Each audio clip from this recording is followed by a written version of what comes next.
नमस्कार दोस्तों, DNA network के यूट्यूब चैनल पर आपका स्वागत है और मैं हूं कुलभूषण। कल ईडी ने जेल में बंद मनीष सिसोदिया से दूसरी बार पूछताछ की और पूछताछ करने के बाद ईडी ने मनीष सिसोदिया को अपनी गिरफ्त में ले लिया। अब कट्टर ईमानदार व्यक्ति को, जो कि जेल में बंद थे, ईडी भी अपनी गिरफ्त में ले रही है, तो आप समझ सकते हैं कि ये कितने कट्टर ईमानदार रहे होंगे। आज ईडी राउज एवेन्यू कोर्ट में मनीष सिसोदिया के खिलाफ 10 दिन की रिमांड मांग रही है। जब मैं ये वीडियो बना रहा हूं, उस वक्त तक मनीष सिसोदिया को ईडी ने कोर्ट में पेश नहीं किया है, जबकि दूसरी तरफ आज सीबीआई केस में, जो कि शराब घोटाले से ही संबंधित है, उसमें मनीष सिसोदिया ने जमानत अर्जी दाखिल की हुई है, जिस पर आज सुनवाई है। उसमें क्या होगा ये अभी मालूम नहीं है, जबकि कल ईडी ने मनीष सिसोदिया को, कट्टर ईमानदार को, गिरफ्तार कर लिया है। अब जाहिर सी बात है कि ईडी के पास मनी लॉन्ड्रिंग के या पैसे के लेन देन के कुछ पुख्ता सबूत लगे होंगे, इसीलिए ईडी इस तरह की कार्रवाई करती है।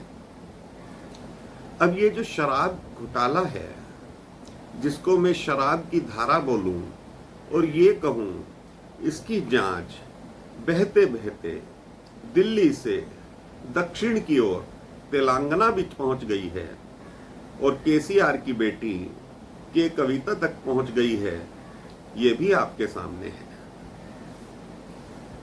कल 11 मार्च को के कविता भी ईडी के सामने पेश होंगी, क्योंकि ईडी ने उनको भी समन भेज रखा है।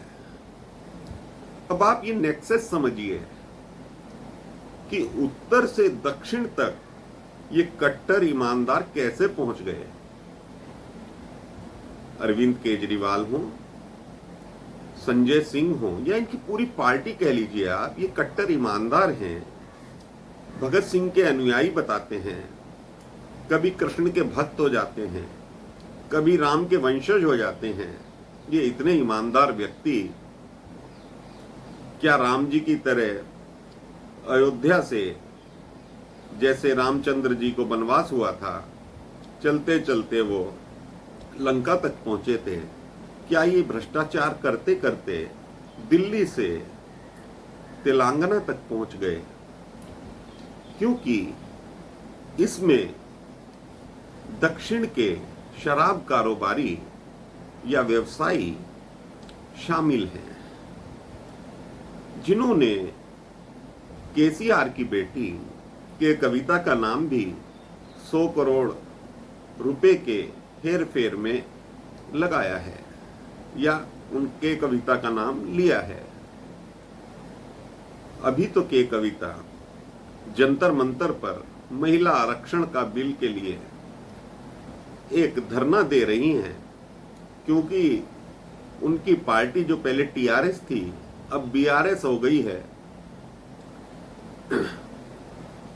पूरे देश में राजनीति करने की इच्छा जाहिर कर रही है। उनके पिता केसीआर, वो भी प्रधानमंत्री बनने का दिवा स्वप्न देख रहे हैं। अब आप देखिए, अरविंद केजरीवाल, उनसे तो ईमानदार, कट्टर ईमानदार, स्वच्छ छवि वाले नेता इस देश में नहीं है। मोदी साहब तो उनके आगे कहीं ठहरते ही नहीं है। वो भी भारत देश के प्रधानमंत्री बनना चाहते हैं और केसीआर भी बनना चाहते हैं। आज मैं सिर्फ इन्हीं 2 लोगों की बात कर रहा हूं। अभी कुछ दिन पहले केसीआर ने खम्मम में एक विशाल रैली आयोजित की थी। उसमें अरविंद केजरीवाल, अखिलेश यादव, पंजाब के मुख्यमंत्री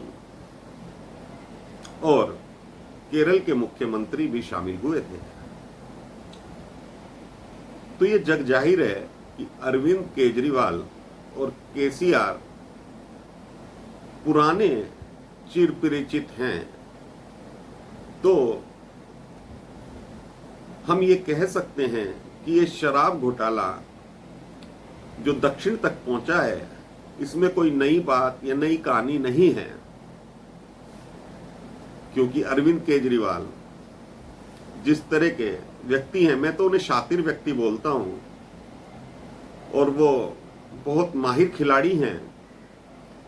राजनीति के मैं उनको खिलाड़ी नहीं मानता, लेकिन हाँ, दिमाग से वो बहुत माहिर खिलाड़ी हैं। किस तरह से उन्होंने इस घोटाले को अंजाम दिया है, ये सीबीआई और ईडी कुछ दिनों बाद या कुछ महीनों बाद इस खेल से सारा पर्दा उठा देगी।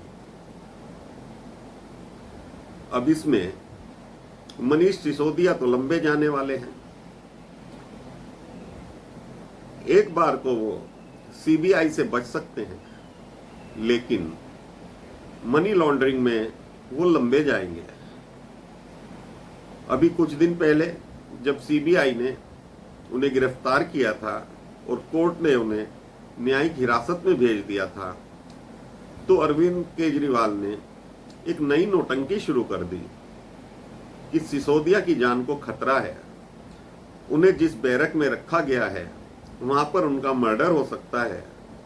वहां पे जो कैदी हैं वो उनकी हत्या कर सकते हैं। बीजेपी मनीष सिसोदिया की हत्या करवाना चाहती है। इस तरह का प्रोपेगेंडा चला दिया। संजय सिंह ने भी यही बातें कहनी शुरू कर दी। सौरभ भारद्वाज जो कल दिल्ली के मंत्री बने हैं, उन्होंने भी यही प्रेस कॉन्फ्रेंस में बोला। तो ये लोग प्रोपेगेंडा करने में बहुत माहिर हैं। अब आप सोचिए, बीजेपी मनीष सिसोदिया की हत्या क्यों करवाएगी? बीजेपी को कोई लाभ होने वाला है?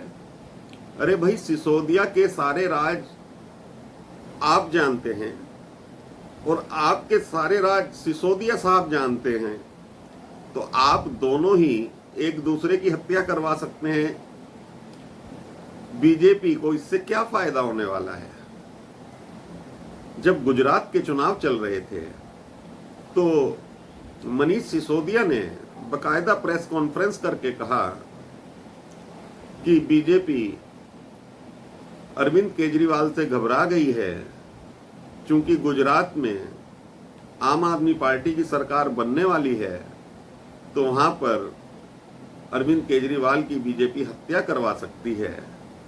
और वही शब्द अरविंद केजरीवाल और संजय सिंह मनीष सिसोदिया के लिए बोल रहे हैं। तो इनका प्रोपेगेंडा जो ये चला रहे हैं, हम लोग समझते हैं। क्या आप लोग भी समझते हैं? ये इतने कुटिल, चालाक, शातिर किस्म के लोग हैं।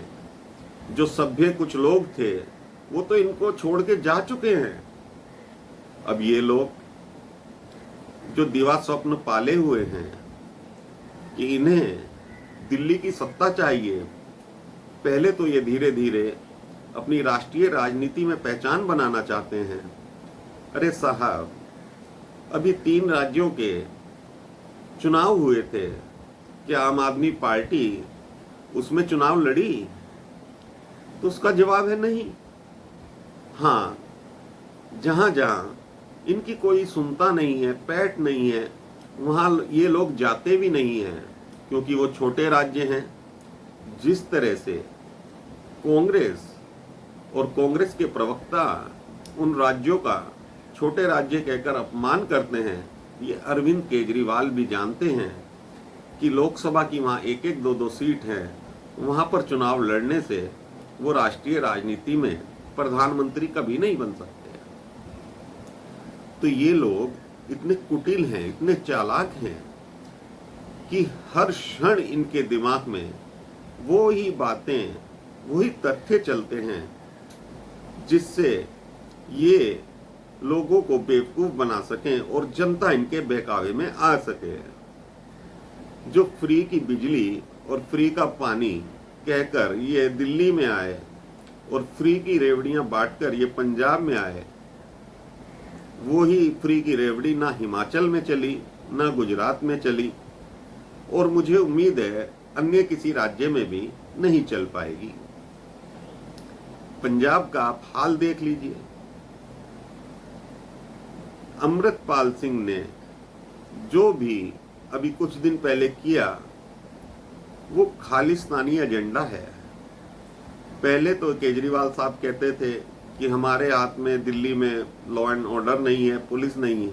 अरे आप उसी पार्टी के मुखिया हैं जिसकी सरकार पंजाब में है, वहां आपने क्या किया है, क्या किया है वहां के लॉ एंड ऑर्डर ने, जो अमृतपाल सिंह ने थाने पर हमला बोल दिया और आप उसको गिरफ्तार तक नहीं कर पाए। तो ये फ्री की रेवड़ी बांटकर और खालिस्तानी लोगों को ये डायरेक्ट इनडायरेक्ट जो प्रोत्साहन दे रहे हैं पंजाब में, इनको समझना आज बहुत जरूरी है। लेकिन आज ये चर्चा का विषय नहीं है। चर्चा का विषय शराब की वो धारा है जो दिल्ली से दक्षिण तक पहुंच चुकी है। अब अगर ईडी के कविता को भी गिरफ्तार कर लेती है, मेरा अनुमान है कल तो शायद नहीं करेगी, लेकिन अगर कुछ दिन में कर लेती है, या इनको सिसोदिया साहब हो, के कविता हो, विजय नायर हो, इस तरह के नेक्सस को आमने सामने बिठाकर पूछताछ करेगी तो बहुत से राज खुल जाएंगे। और ईडी ने, मैं एक चैनल देख रहा था जिसमें के कविता कह रही थी कि जो ईडी ने आरोप लगाए हैं कि मैंने कई मोबाइल बदले, तो उन्होंने स्वीकार किया कि हाँ, मुझे नए नए मोबाइल खरीदने का शौक है, तो मैंने बहुत से मोबाइल खरीदे हैं। तो ये बात तो सत्य साबित हो रही है कि इस शराब घोटाले में मोबाइल और मोबाइल का नेटवर्क दिल्ली से तेलंगाना बहुत चला है। अब ईडी इसमें क्या क्या सबूत जुटा चुकी है और क्या क्या इनसे राज उगलवाएगी, ये तो भविष्य तय करेगा। लेकिन अरविंद केजरीवाल, मनीष सिसोदिया, जब तक ये बचे हुए हैं, अरविंद केजरीवाल जब तक बचे हुए हैं, जब तक मनीष सिसोदिया कुछ राज उगल नहीं देते, ये तो धीरे धीरे सिद्ध हो ही जाएगा कि कैबिनेट के मुखिया अरविंद केजरीवाल ही थे जिन्होंने इस शराब नीति को लागू किया, तो उनके समक्ष फैसला हुआ होगा। भले ही उनके पास कोई पोर्टफोलियो नहीं है, लेकिन डायरेक्ट या इनडायरेक्ट अरविंद केजरीवाल इसमें फंसने वाले हैं।